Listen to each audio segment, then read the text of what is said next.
Welcome to the DevReady Podcast, where we're helping non-techs build better tech.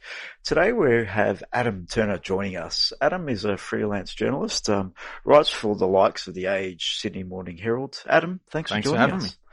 Cheers, mate. Thanks for coming on. And today we wanted to take a deep dive in and learn a bit about how you might write for your startup business to get something published in maybe the news or on a blog, or just getting your story out there. So I just wanted to share that journey with you and have a bit of a chat about that.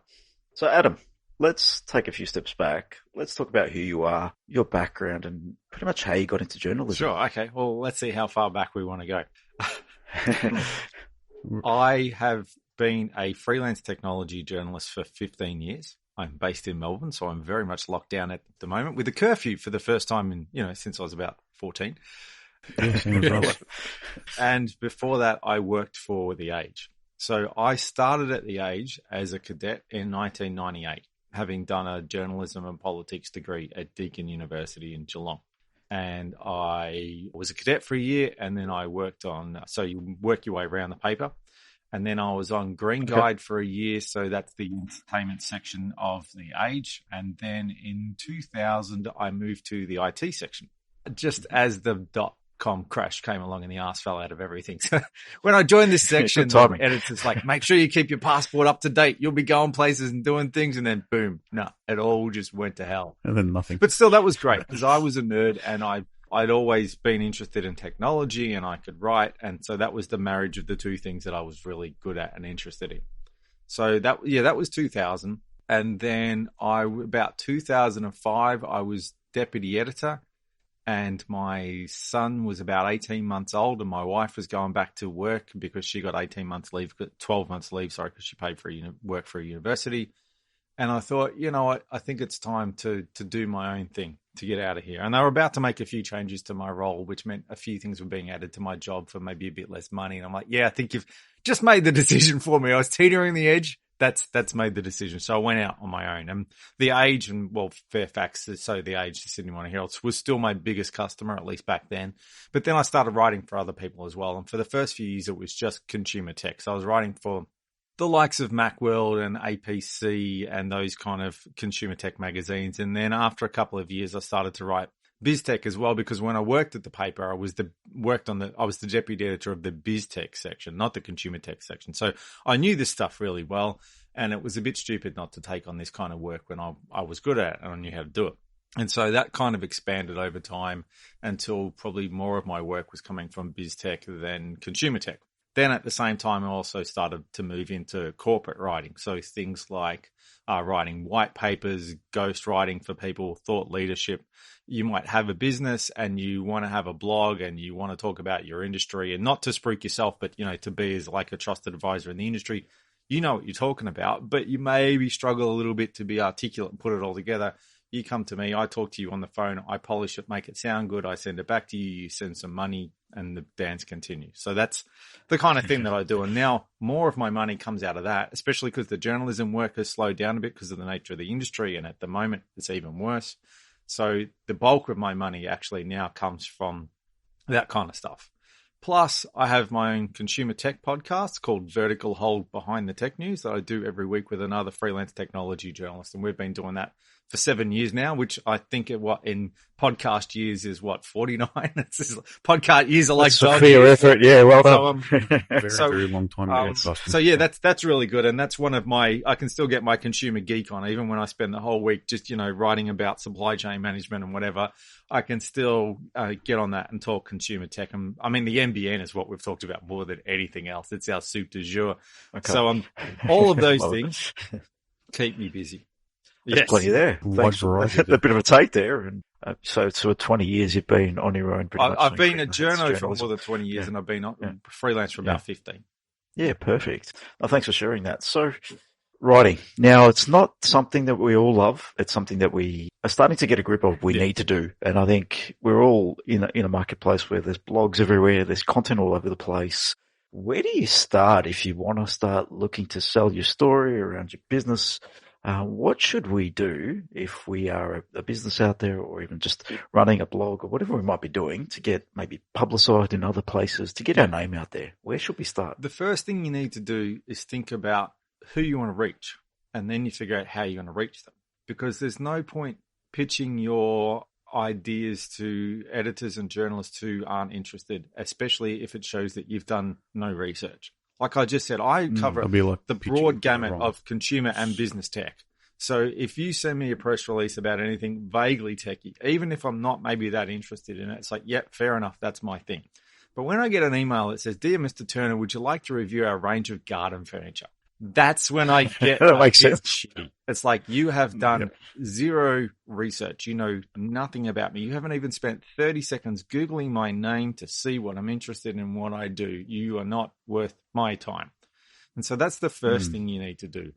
Sit down, look at the online publications and the print publications that the people you want to reach would read, and then think about, what kind of stories do they run? How could I fit in here? How could they look at me and go, yeah, there's a story in that? And how could that audience then be interested? And that's just starting point. And then you build up like a hit list of, right, here's the top 4 or 5 publications I'd like to appear in. And here's not just that, but here's the editors or the journalists that I should target. Because if you want to, well, say, for example, you wanted to appear in the business pages of The Age, you're not going to email the editor-in-chief of the entire Age or the entire Nine Facts, whatever. They don't care. They don't want to hear from you.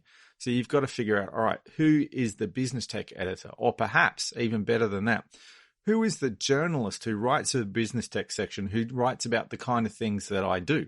Because editors have a million things on their plate because they've got to argue about not just content, but also the advertising side. And it gets ugly. That's why I left, because I didn't want to do that job. But if you go for a specific journal, well, say you were looking at the paper and then you saw, all right, Adam writes about what we write about. Rather than going to the editor, I'm going to go to Adam. Now, if you pitch it to me and I think it sounds interesting and I think my editor will find it interesting, I will basically pitch it to them. And I know what they're interested in better than you do. And they know that I'm not going to waste their time. So they will read every email that I send them where they will skim everything else. So I will pitch it on your behalf if I think there's a story in it for me. And because I understand that area, I might even be able to do a better job of pitching it to them than you can, because I know what the newsy angle is, even if you maybe missed it a little bit. And I know what this editor likes. So that's one of the best ways to go. Figure out the publications you want, figure out the specific people in the publications that you want, know them well enough that you're not pitching them garden furniture when they don't write about garden furniture. That's just starting point. If you don't have that list, then the rest of it, you're kind of wasting your time because you just, it's a shotgun approach. Yeah, and that's a similar probably analogy to a startup developing a product anyway. They have to understand their market and their customer. Yeah, same basic concept. Otherwise, they're pitching an idea to the wrong people. And it doesn't matter how good your thing is if you're pitching it to the wrong people and going about it the wrong way. Yeah, it's always going to be a problem. Now, what would you say would be how you would sort of like structure that content? Once you've identified who your target is, do you start with an idea about your product or what the benefits are, or like what's your angle? Well, that's going to come down to who your target publication is and who the target editor or journalist is and who your intended audience is, which is why you need to figure all that out first. What I do whenever I'm writing any kind of story is if I've been given a brief from an editor, right, this is what I want the story to be about, or if I've got my own ideas of this is what I want the story to be about, I paste that at the top of the document. And then as I'm writing the story, if I ever get stuck or I'm not sure what to go next, or maybe I'm losing my way, I go back to the brief and read the brief again. You want to write your own little brief for this press release that you're trying to write. So at the top of the page, you want to write, the target publication is X, the target editor is Y, the target audience is Z. And this is what I think these people will find interesting about what I do. Because if you're sending press releases to 10 different people, you're not necessarily going to send them all exactly the same text, because some of them might be interested in different things or have different audiences. And you might find that 80% of your press release you can keep. But almost every time you want to rewrite the intro and maybe rewrite the end because you're trying to specifically target that person. So you've got to figure out all of that stuff first. Put it at the top. Once you've got all that, then it's much clearer all right, where do I start? What's the point that I'm trying to make here? And what's the goal that I'm trying to achieve? That's the other thing you want to put up there. What's the goal you want here? Do you want them to hopefully republish what you've sent them word for word, which smaller publications will tend to do because they just don't necessarily have the resources to produce it all themselves? Or are you hoping that they will say, hey, this sounds like a good story and contact you to interview you? Because if you write something yourself, the Age, the Sydney Morning Herald, the Australian Financial Review, they are not going to publish what you said word for word, not unless you're famous, not unless you're a public figure. But they might read it and go, okay, this is a good story. Let's give this person a call.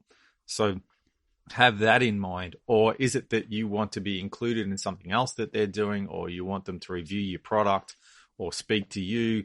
Know what that is, because that's when then you've got to work into it. What's your basically call to action is a phrase that people would know. What is it that you want them to do after reading this? Yeah. So in having a look, I know I've had a look at one of your profiles online, and you wrote an article about Dolby Atmos soundbars recently. So an angle would be, in consumer tech, how does that feel for like a movie in your home to you? And then it might be, what sort of audio quality does it have to like an audiophile journalist? And then to a graphic, like a design magazine or something, how does it look in your house? So it's the same thing, but three different ways. Exactly. That's a really good way of looking at it. And it's to say it's the same thing, but you're looking at it from the difference. And if you mix them up and send them to the wrong people, they're all going to go, no, this isn't for me, even though it's about the exact same product. Yeah. The audiophile doesn't care how it looks in his house. No, that's right. Yeah. Very true. So when you talk about a couple of things there and how people why should people care? What's your outcome? What should my outcome be when I'm talking to an audience or trying to get publicized? Should it be about my product, or should it be about getting an outcome for the readers? What should my outcome be? So that kind of varies from case to case. It's pretty hard. There's no real generic answer for that. And if it's a consumery thing, or if you're trying to move a product, then I guess you want to talk about the product. But it's a bit like, most leaders would know the concept of thought leadership. If you're writing a thought leadership post, it's not 800 words about I am so great. It's 800 words about, here's some stuff that I know that you might find helpful in what you do. Oh, and by the way, I am so great. If you see the difference. So it's helping them know stuff. So, and you'll find, particularly if you're aiming probably more at a business audience, so more biz tech rather than consumer tech, it's here's some helpful stuff that I know that will help you make good decisions. For example, I do a lot of work for the Australian Financial Review, writing special reports, advertising features, basically. So you go to them, you do a deal with their marketing department. They then go through with various middlemen who came to me and say, right, we want to interview this company and write it up. But it's not journalism, it's advertorial, if you know what I mean. So there's a different line there. It's a different structure. But the Australian doesn't want me to hand them back 800 words that said these people are so great. If I do that, they give it back to me. What they want me to write is an article about, I don't know, we'll say their area is VoIP, right? An article about VoIP and what's newsworthy and what's trendy, not trendy, but trending, what's worth writing about in VoIP.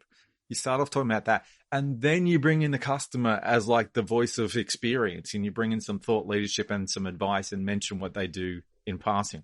That's maybe the same kind of approach you might want to take if you want them to actually talk to you rather than just write about your product. Then you've got to have something to say to their audience that their audience will find useful, apart from I am so great and what we sell is so good. So that's kind of and then you've got to think about, well, what is it that I've got to say? What is it, a trend that I've spotted in the industry, or something I know, something that a value I can bring to the table that's not just spruiking myself. So don't just write. Yes, exactly. It's easy. Do not just write an ad. It's not the same thing. And if you don't understand that, you will struggle to get anywhere, because journalists have a bullshit filter and an advertising filter, and they filter this stuff out very quickly. And if they see your so-called press release and it reads like an ad, swipe. I don't know, is it left or right? I can't answer that. Yeah, we're all going to pretend we don't know, right? I've been married too long to know whether it's swipe left or swipe right. But swipe whatever the way is that says no, thank you. Yeah, so stay away from ads. So it's really about really helping. And I think you go back to, how do we help people make better decisions? What advice can we give? And I think that's where you're coming from. And most content strategies are like that these days. If you look at businesses that are putting together a content strategy, and they might have a combination of things. They want to maybe have their own blog posts, and they might want to get their stuff republished on some advertising sites.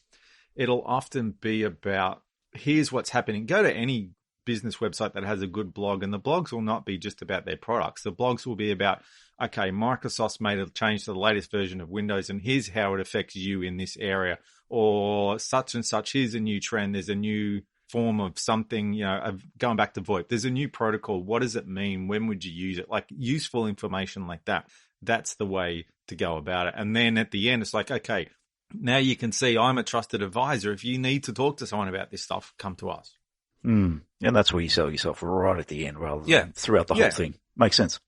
Now, once you've got your publication target down, you know who you're writing to and what you want to get out of it, how do you suggest starting the article or the content that you're writing? Because I know writing is an art in its own, on itself. Mm-hmm. So speaking of but it's not easy to write about yourself and not about yourself at the same time. Yeah. And people might struggle with it. So what sort of tips do you have to help someone formulate? Well, it's a skill like anything else. It comes with practice. And it's the same with talking on a podcast, because I've got my own podcast, and some people are great because they've got the experience of being on the radio or podcasting, and they make it sound easy and natural. And other people sound like they're reading from a piece of paper. The first time you try to do this, you will sound like you're reading from a piece of paper. That's just, it comes with practice. Yeah. The main thing is, and this is with any writing, I find, do not make the mistake of thinking that you need to write it from start to end properly, first go, every word right. It's not like a high school essay an exam where you get a piece of paper and a pencil and just go. The way to do it, actually, even a high school exam, you do this, you brainstorm first. So you sit down, you've got your stuff at the top about your target audience and what you're trying to achieve, and then you think about, right, what's the most newsworthy and interesting things we've got that they would be interested in? What are the ideas, what I want to talk about? And you just throw this down on the page. You don't try and edit as you go, because it's just about getting it all down there. That sounds how I would write, Anth, mate. I edit everything as I go, and I make a meal of it. Because it slows you. Andrew writes sentences in the middle of other sentences. Yeah, I keep trying to edit it, and it just becomes a mess. Can't do that. It's almost like an inception. It slows you down. Yes. It's like if you're trying to get it all down, and then you get stuck. No, that's not the perfect word. And then you spend 10 minutes looking for the perfect word. You've maybe lost the rest of it. Just get it all down there. Yeah, get it. And then once you've thrown all your ideas on a page, even if they're just words or phrases or whatever, then you start to shuffle them around a little bit. It's kind of almost like tipping all the pieces of a jigsaw out on the table. When you put a jigsaw, you don't start at the top left corner and put each piece in as you go. You tip all the pieces out, and then you say, all right, here are the blue ones, here are the pink ones. I think these ones go together. So you've got your ideas on the page. You start to shuffle them around and go, all right, well, these ones kind of clump together. These would maybe make the beginnings of a paragraph. These would make the beginnings of the paragraph, sort of maybe turn it into bullet points. Okay, this one's more important, will be at the top. And after you finish that, you might have 5 bullet points with a couple of ideas under each. And that is basically the structure, the outline of what you're going to work to. And like a news article, you want to get the most important stuff at the top. Do not leave the most important stuff till the end. Because I know this sounds a bit wanky, but when you're talking to a journalist, you are buying their time in 5-second increments. If you're lucky, 5-second increments. They get hundreds of emails land in their inbox every day. And if they're like me, they don't even read most of them. What you do is you scan down your inbox, you look at the sender and you look at the subject, and you decide, do I need to spend 5 seconds looking at that? If it's like something that you know is not for you, you just keep going. So that's why you've got to make sure that even that is enough to grab their attention. If I do decide to click on it, again, you've bought yourself another 5 seconds, because I don't have all day to read all these emails because I've got stories to write. I will read the first paragraph. And if the first paragraph appeals to me, you've bought yourself another 5 seconds. If it doesn't, swipe left or right or whatever it is, and I'll keep going. I've got to find out which one that is because I'm embarrassing myself. But yeah, so that's the thing. And so that first paragraph has got to tell me, don't leave the gold to the 4th paragraph, because I'm not going to get there. I'm going to move on. And it's the same when you write a newspaper article, because people read the paper the same way. And you've probably seen yourself when you read the paper. You don't read every article from top to bottom, word to word. You skim through, you look at a headline and think, oh yeah, I'm interested in that. You read the first paragraph and decide if you want to read more. You look at another headline and go, no, that's not for me. Journalists and editors go through their inbox the same way. So you need to decide what's the most important newsworthy thing. And it's not, hey, it's not, hey, I'm so great. It's probably more likely, It's the who, what, when, where, and why of journalism applied again. What are the most important things here? What's going to make someone go, shit, I better read the next paragraph. That's really interesting. Okay, so it's all about that. It's all about that hook. And that will vary title per publication, per journalist, per everything. And that's why you've got to customize that each time. But again, don't feel that you need to get it absolutely word perfect the first time. Don't spend half an hour on your intro if you then know what the rest of you want to be. Start writing that, get some ideas. If you get a bit stuck, move on to your next bullet point. Because often what you'll find, and it's the same with me writing newspaper articles, is that as you get further into it, it becomes clearer what your intro should have been. Or you get to the end and realize, oh, I now know what the actual story is. So you go back and change your intro. So none of it's set in concrete at this point. So don't stress too much about the start because you might figure it out as you go. Yeah, I think most people probably get stuck in the process of editing as they go. And all right, that's what I've written, and that's going to stay because I've spent time fixing it. Now don't do it that way. It's not the most efficient way to do it. And what happens then is you get wedded to a paragraph. And this is the hard thing being a writer, is sometimes your favorite sentence is the one that you've got to go, the one that you poured your heart and soul into. It's like, no, that one's I just have to be honest with myself. It doesn't fit. But you don't do that at the same time. You write and then you edit. I think you raised the interesting point there about you might be writing something and don't even know where it's going to go. You want to have a rough idea, but sometimes it becomes clearer as you go and you realize, I'm on paragraph 4 and I've just realized this is the interesting bit. But there's no rule that says you can't then go back and go, all right, I'll rewrite that paragraph, or keep 2 versions of it if you change it. And when you're coming up with it's still creative then. Absolutely. Yeah? It's still a creative process. You might have an outcome you're trying to get to an audience, but you need to consider it as a creative process, not a step-by-step thing that's just going to get the job done. And when you're throwing all those ideas down and when you're writing, if you decide something can go, you don't just delete it. What I do is I have a line at the bottom of the article that says, right, here's the bottom of the article. And then anything I get cut, I put below that line. It's almost like a scraps box, like a copy clipboard, because you might get to the end and think, oh, that point from earlier was really good, or hang on, I need another paragraph. You don't want to have chucked all that away. So you keep all that stuff down the bottom just as notes. So you might need to go back and look at it later. That'll definitely help me having to hit undo about 45 times, copy the line and then redo the same amount of times and not touch anything just so I can get back to where it was. Or if you're trying to rewrite your intro, keep the first one there and then do a second one and then decide, well, which one do I like better and put the other one down. Don't feel that you need to delete it and start it again. Sometimes it helps to look at the first one and go, all right, how can I tighten this up or switch it around a little bit?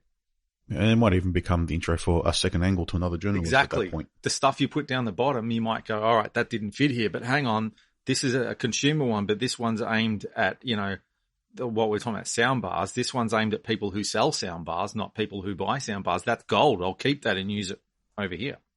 Yeah, so it's just being aware of all the different ways you can talk about something, really, and then knowing who that fits with. Going back to the jigsaw analogy, it's almost like it's a 100-piece jigsaw, but you've got 200 pieces in the box. So you tip all the pieces out and you decide, all right, which picture am I going to make for this person? All right, which picture am I going to make for this person? And you might keep a lot of the same pieces, but bits and pieces you'll swap in and out just to get the perfect picture for that person. That makes a bit of sense because you're still covering the same topic potentially across different categories and different journalists and maybe a different spin on it. So I think that's a good point for everybody just to think about. Yeah, like I said, I think about 80% might be the same, but the header, the start and the end might be different. Especially the start, so that's what's doing all the hard work. That's what's reeling them in. If that doesn't do its job, the rest of it's for nothing. Yeah, understand. So focus on the start pretty heavily. At least, is that the last thing you do, the start, or you start from there? It depends. If sometimes the start just comes really naturally. You just know what it is and bang, you put it down. But if you get stuck on it, don't spend half an hour on it. Spend a couple of minutes. And if my son's listening to this podcast, this is how you do your schoolwork too. You'd think if you had a writer in the family, you'd listen, take some advice. But it's probably sitting right above me, so maybe I should keep my voice down. But yes, don't get too bogged down in it. Move on, come back to it, because it will become, as you write the rest of it, it'll become clearer to you. And you might be halfway through another paragraph and go, oh, I know what it is now. Go back up there, make a note for yourself and come back to it later. Not being... Okay. So I've found, because writing is not normally the best thing I was ever good at school. I was a maths and science and IT guy, not an English person. And then I found, like, over time is you write something, you think you're wedded to it, and you think, oh, that's gold. Like you said, like sometimes the best things are the ones you have to cut that you think. But because you're not good at writing, you commit to what you've written and you don't want to change it. You've got to let go. Yeah. It's sometimes not easy for No, people it's not. That's what I said. that write off them. So in terms of the practice side, just someone that wants to start writing, maybe they've got a lot in their head, they've got a lot of background knowledge, they want to start writing a blog or whatever it is, like what sort of habits could they form around this? Because it's something that I think is like anything. It's a process. It's daily habits. It's weekly habits, whatever it could be. What would you recommend that someone's starting out that's looking to maybe get some more things published and get some things out there in terms of their domain name knowledge? Well, if you're looking to improve your writing skills, it doesn't matter what kind of writer you are, read. Mm-hmm. Read what other people do. If you want to be a good novelist, read other novels. If you want to be good at writing press releases, go out there and read other businesses' press releases because they're all up online. They all put them on their own blog or on, PR, Newswire or whatever. Look for the good ones and look for the bad ones and think about, right, why does this one work and why doesn't this one work? And look at their blogs and look at their thought leadership blogs and figure out, all right, which ones are engaging, which ones are not so much, or go to places that publish guest posts. It might be somewhere like your Smart Company or Flying Solo or something like that. They will post a lot of stuff from guest posts, and some of it will be clunky. Oh my God! But others will be really engaging. You think, all right, why does this work? And so a bit of reading what other people do, seeing what works, seeing what doesn't, helps you get a feel for it. And like I said, that's the same if you're a journalist or an author or whatever. It's the same basic idea. So in your world, are there particular journalists that you follow that you like to read? I probably like to read the ones with a bit of attitude. So I like your John Birminghams and people like that.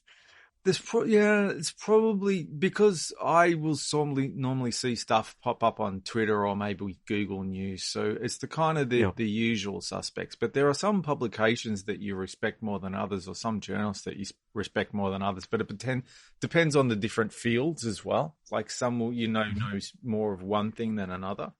But at the same time, if you start to read the journalists who write about your area, you probably already read their stuff anyway, just because it's something that pops up and you go, oh, that's interesting. But if you pay a little bit more attention to what they write about, then you get a feel for what they like and what works for them as well. And you can even throw in I love that piece you had last week on whatever, and I thought you might be interested in this. If you do a little bit of that, but don't over-egg it. If you just do a little bit of that. If journalists journalists love the sound of their own voice, let's be honest, and they have egos. And, you can stroke it a little bit, but you just don't want to overdo it. When it feels fake, when it feels like it's been done from a database and just dropped in, that's bad. But just that, I loved your recent piece on such and such, shows that you did actually read it. Sometimes can help, but also use that as your research. So, right, I know you're interested in this kind of stuff. That's probably going to help with the fact that you're not going to send someone like yourself an article about garden care. Exactly. Because you haven't written one before. So, do your research there. A very good point. So I think that's good advice, because I think, like if we're going to learn something new, we probably want to follow other people that have led the path before. So learning from someone else is important. Have a look at what your competitors are doing as well. Have a look at what your competitors are doing in terms of blogs and in terms of press releases, and see what works and what doesn't.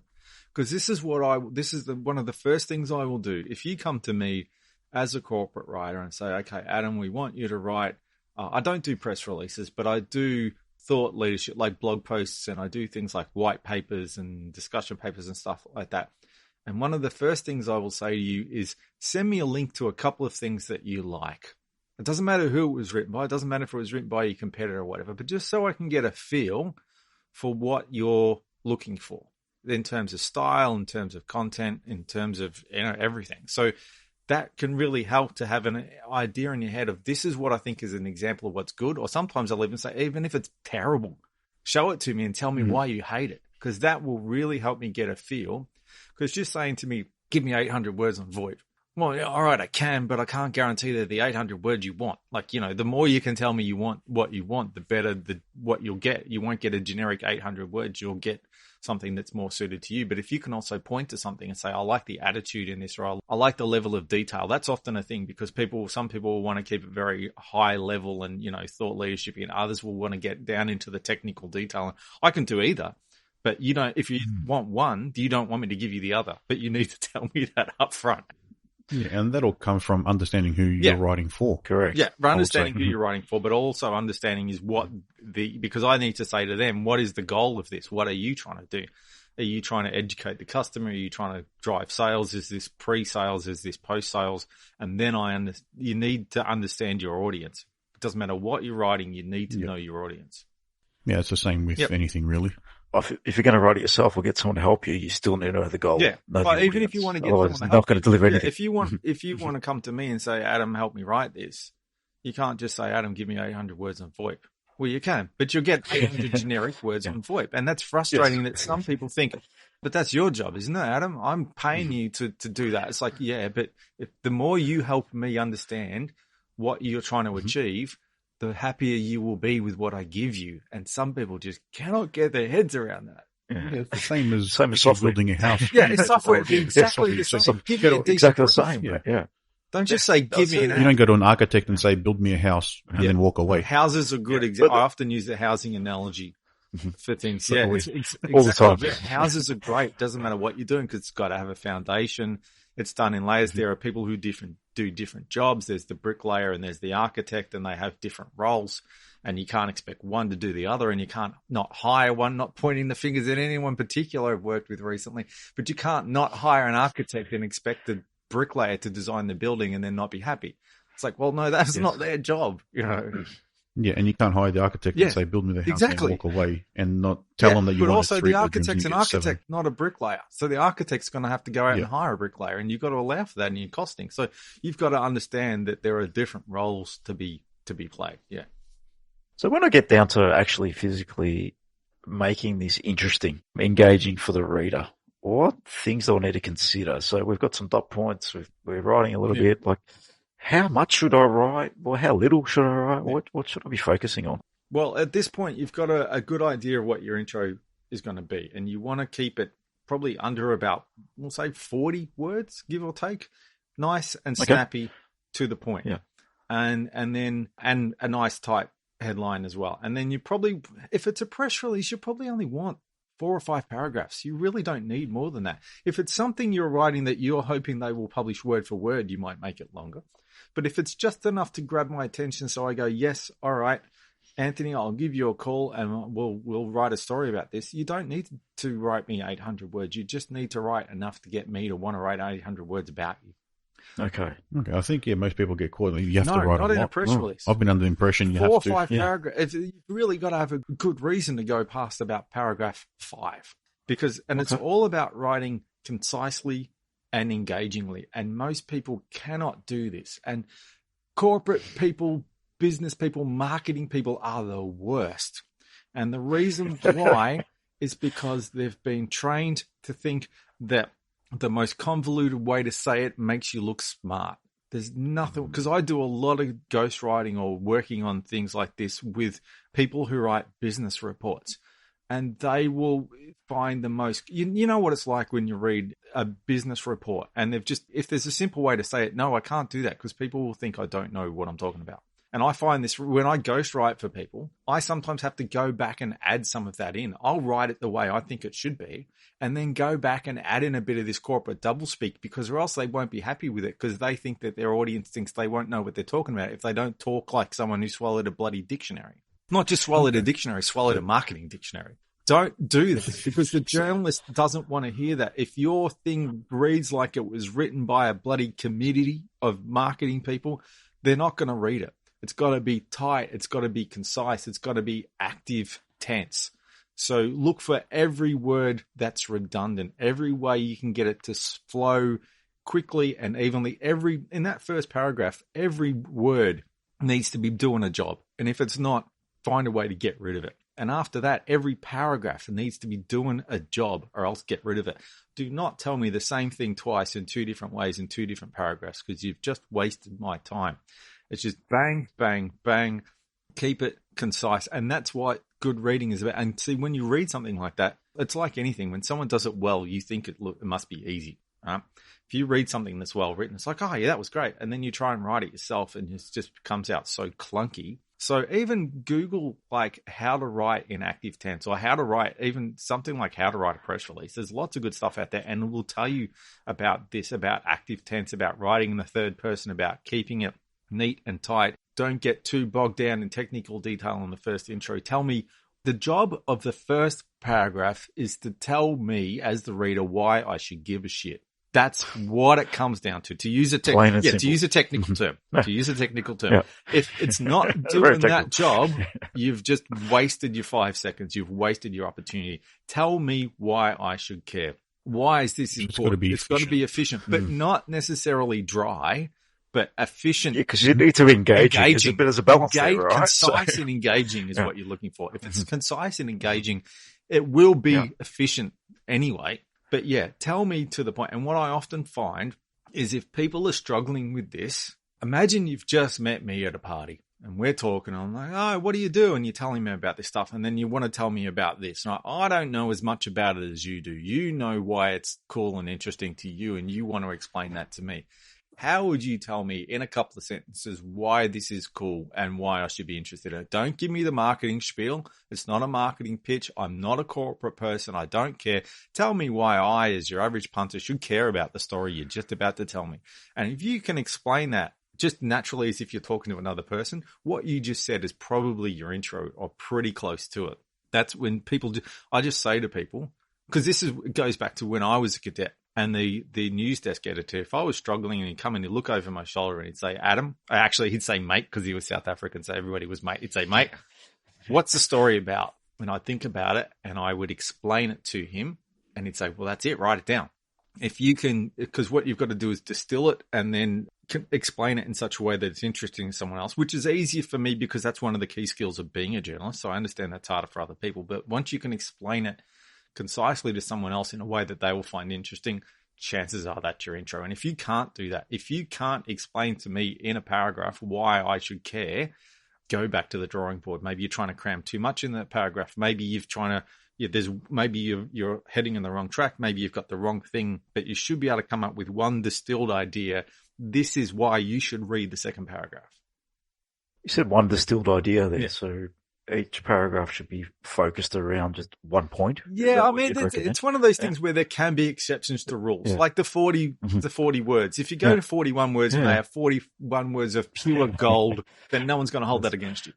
But just, think about why is this here? Is the thing below it more important? Should that go higher? But also sometimes you need to put things in a certain order because there's something you might want to explain to me, but before you tell me that, you need to tell me something else really quickly so I understand what you're about to say. So maybe this key thing has to be in paragraph 3 because paragraph 2 has to set it up and tell me what I need to know. But keep it really tight and simple. Get there as quickly as you can. Do not piss fart around. Do not take the long way. You know what I mean? Get to the point. If there's something you need to tell me, tell me that first, but get to the point. Perfect. There's quite a bit of detail there around what you could do. Anthony wants to say something because I want to dive into the angle here. Like potentially read it out loud. Absolutely. Read it out loud. I will do that myself when I'm writing. Reading it to someone. Read it out loud. Read it to someone else. Read it to someone else who doesn't understand it as well as you do. Because this is the mistake that people can make all the time when they're writing about stuff that they know well and that they're passionate about, is they assume everyone else understands it as well as they do. And they assume everyone else cares about it as much as they do. Read it to a friend who knows what you do, but is not really into it, doesn't understand that much. And if they get to the end and go, I don't understand it, then you've done something wrong. It's not their fault. It's your fault. Yeah. I found the other day I was writing an article for our blog and I found a little high-tech way to do that sort of. Normally when I reread my writing, I still don't read words in my head. They're there, but they're not on the page. So instead of reading it out loud, I just found like an online thing which would do text to speech, and I just listen to it reading it back to me. Another thing you can do because as we said before, you write and you edit in 2 different phases, and most people really struggle with that. And that's another thing about being a journalist is you learn how to do it. You write and then you stop. And I often find it's good to take a break in between, because what I'll do is I write an article. When the article's finished, I will print it out and proofread it, because I always find more mistakes reading it off a printed page than I do reading it off the screen. But what I will normally do is after I've printed it out, I will do something else, whether it's have lunch, work on another story, leave it till tomorrow if it can wait, because when you come back to it with fresh eyes, you pick up mistakes straight away and you go, oh crap, how did I miss that? So don't do it straight away if you can help it. If you're doing it on the screen or even if you're printing it, change the font size because you look at it differently, but also changing the font size changes where the line breaks are because often you'll screw up across two lines. Like you might put a same word in there twice or leave something out because there's a line break there. And when you change the size of the font and break where the line breaks are, suddenly you see it because it's now in the middle of the page. Okay. Yeah, good tip. Good little tip there. Great little tip there if you're starting on writing. Yeah, I like that. And read it back to yourself. Read it, and not just in your head, out loud. When you read it out loud, you hear yourself make the mistakes, and don't rush through it because you'll rush through the things you think you know.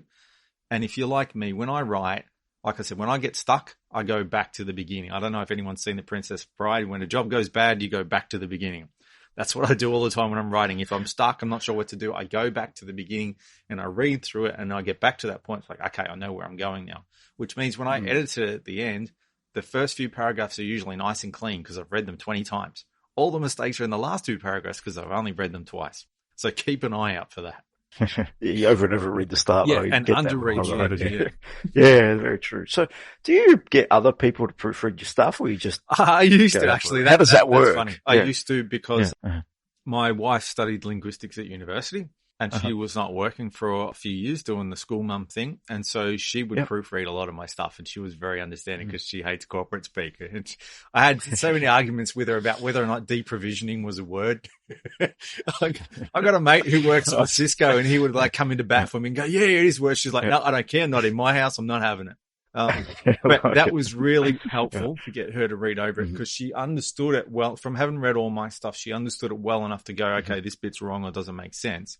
But she wasn't so close to it that she couldn't go, nah, you've got this wrong or you screwed this up or hang on, you've just made a stupid mistake here that you can't see. So it really does help if you've got someone else to read over it. She doesn't do that so much these days because she started working part-time now.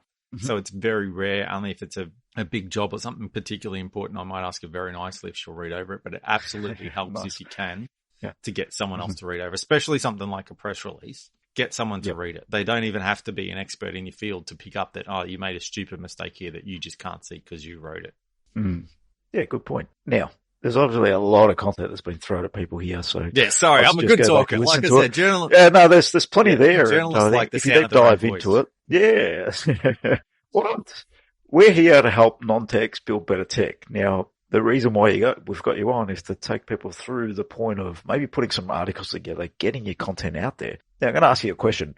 If you're starting out, you're early, you're maybe building a tech product or you're investigating, should I be investigating how I build up my domain name expertise? How do I build up my credibility in the marketplace? Should I be writing early, even if I don't have a product? Are we building a product? When should I start? If you've got something to say, yes.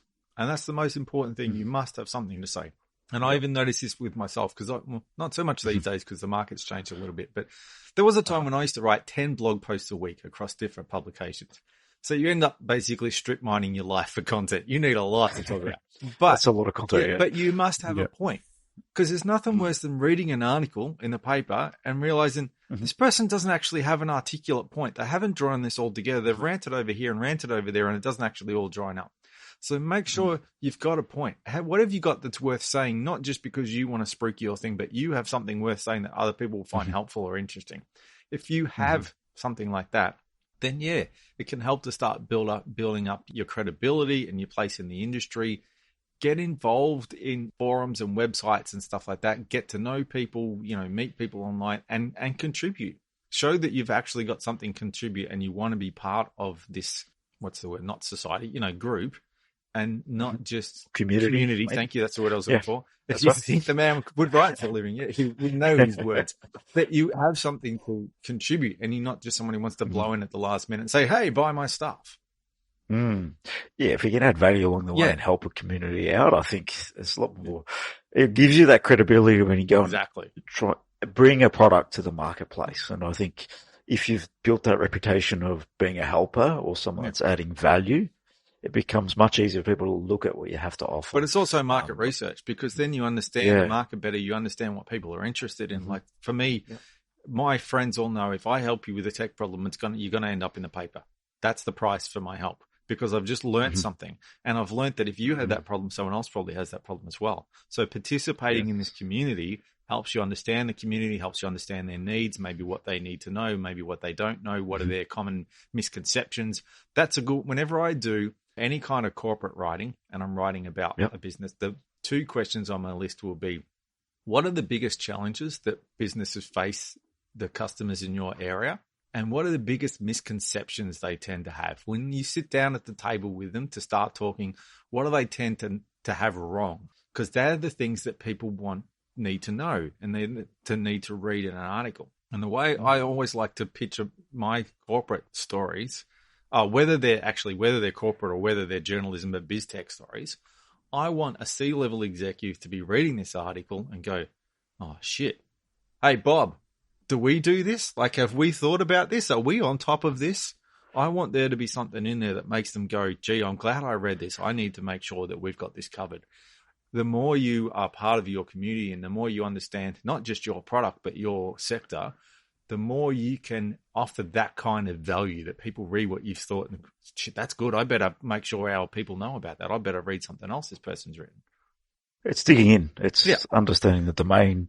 And you can't fake that. If you're going to walk an industry. Yeah. No, you can't. It doesn't work that way. You need to really dive in. I think understanding biggest misconceptions, I think that's really, really good. And it gives me, I think Anthony and I have been playing around putting a bit of a webinar together. And one of the things in the software space is people just like to jump in and build stuff. Yeah. And this is the same. Like, people might want to jump in and write something, but if you don't understand your market, don't understand who you're targeting, you're going to be in a lot of trouble and a world of pain because nothing's going to get delivered in a text space or in an article space. Yeah, there's a lot of analogies between writing software and writing articles, especially like writing a white paper.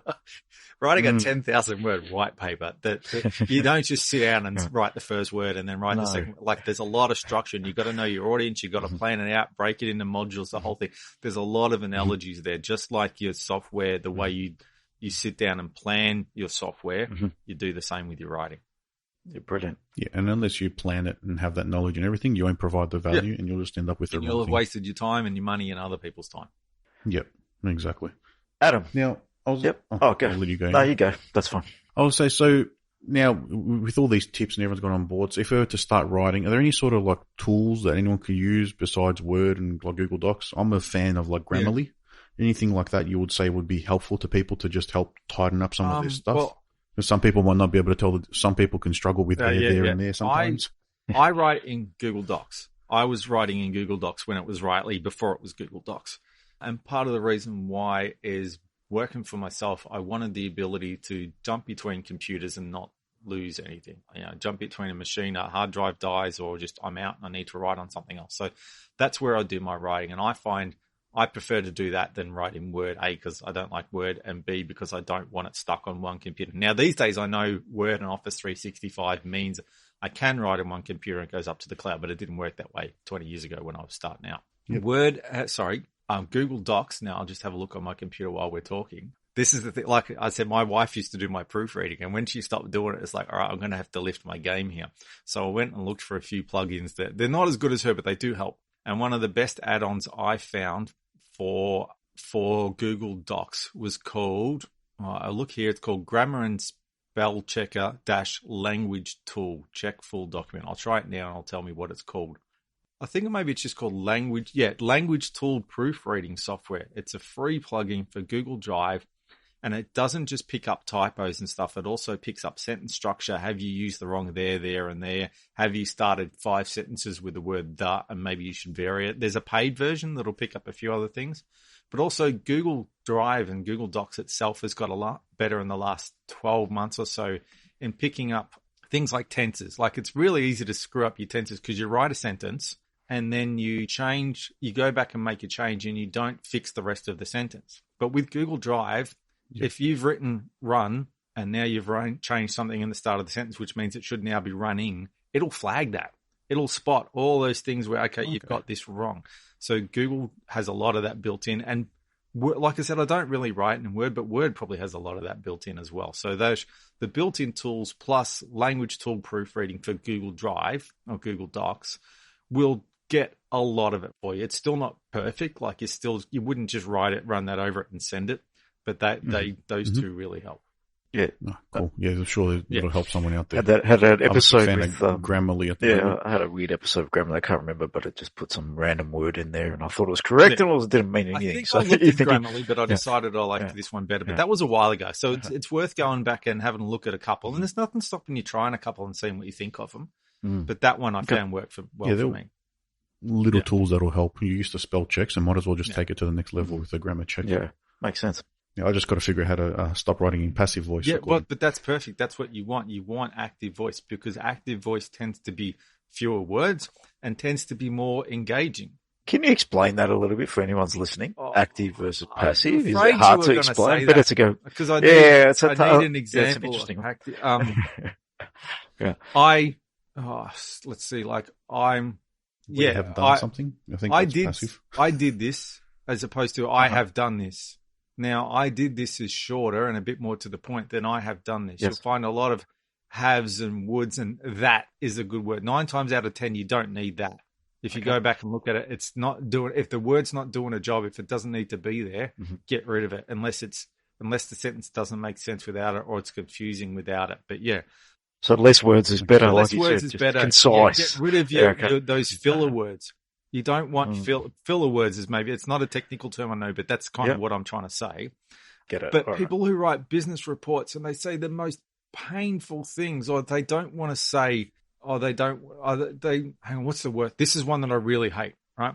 When I'm working with marketing people and I write something and they need to share it with their team to look over it, they don't share it with the team. You know what they do? They socialize it.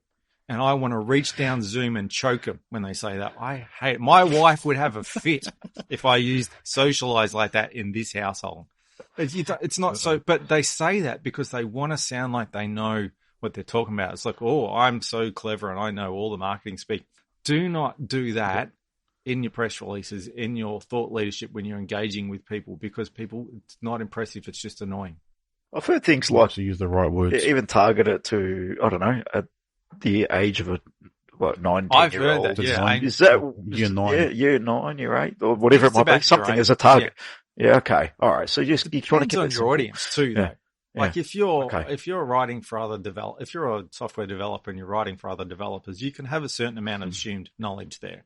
Yeah, that's different. If you were trying to explain that to a mainstream audience, you might be writing about the same things, but you'd approach it a very different way. You'd explain a few concepts up front. You try not to get too jargony, too technical, make it flow. Yeah. Often you can just look at a paragraph, and if it looks ugly because half of it is caps and brackets and numbers and stuff, and it just doesn't look like an elegant sentence, then maybe you need to redo it.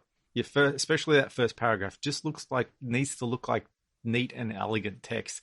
I don't know how to explain it better than that, but if you know what I mean, if it's full of acronyms and stuff and it just looks ugly, then maybe you need to go back and rework it. Yeah, and then knowing that detail to include. So if we go back to the soundbar example, one audience would say, all right, this soundbar has 7 speakers. The other audience will say there's 7 drivers of 42 mil with this frequency response rate and curve. Another audience it comes in 7 colors. I hate that, but I have to acknowledge that that's an order. There's some people want that. I don't like to do that because I'm a nerd. But sometimes, the customer's always right. The audience is always right. If that's what that audience wants to hear, then maybe that's what you've got to tell them.